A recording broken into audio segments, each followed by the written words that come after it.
Okay, so we have the following. So pretty much we have a balanced delta connected load that has an impedance of 20 minus 15J, and it's connected to a delta connected positive sequence generator having the following voltage. So we have to calculate the phase currents of the load and the line current. So right now, both is in delta format. So our circuit looks something like this.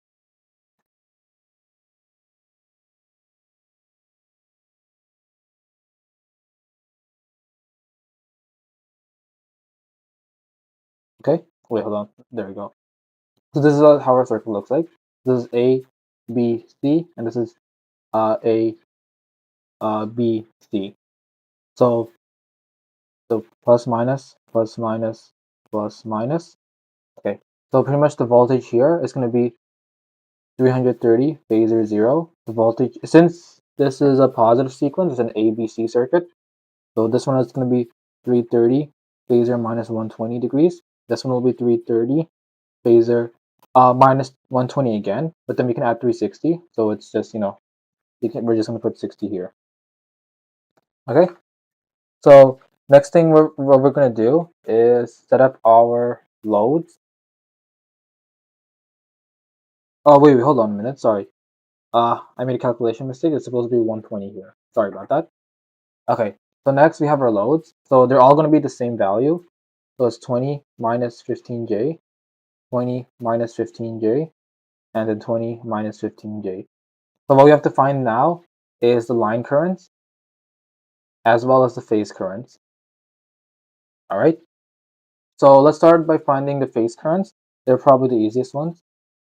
So the phase currents IAB will be equal to VAB all over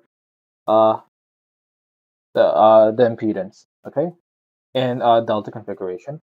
So it's going to be 330 phasor 0, and then we have to get this into phasor format. So 20 minus 15J. Let's see what that's equal to. That is, so the magnitude will be, give me a sec. The magnitude is 25, and in phasor, it's minus 36.86 degrees.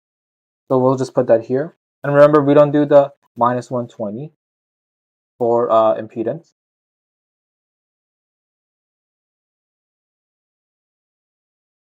Okay, and then this gives us 13.2 phasor 36.87 degrees, and it's in amperes. Now, IBC is pretty easy. We just do minus 120 for this. So it's phasor minus 83.13 degrees in amperes. Then ICA, we do minus 120 again, but then we add 130 degrees. So that's 156.87 degrees, and it's in amperes. Now we found our phase currents. Now we have to find the line currents. So we found these values. So pretty much we can just, subtract some of these values because it's pretty much just nodal analysis at this point. We just find what's entering and leaving. But what we can do instead is do the following. So there's these two formulas that exist. So for an ABC circuit, VAN is equal to VAB all over root 3 phasor minus 30, and IAB is equal to IAN all over root 3 phasor positive 30.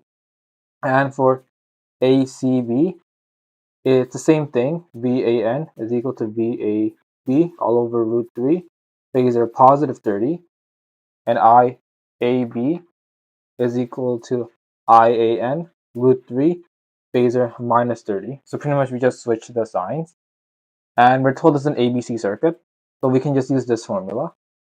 So we know we'll start with IAB, so 13.2 phasor 36.87. We have to isolate for IAN, so we have to times this by root 3, and then to move this phasor to the other side, we have to do phasor minus 30.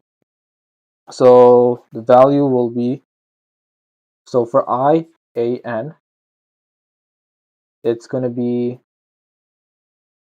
22.86 phasor, 6.87 degrees in amperes.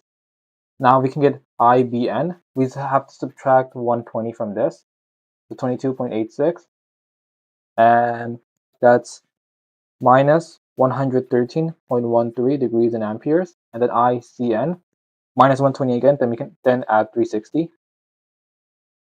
and that's 126.8 degrees and in amperes. So these are your final answers.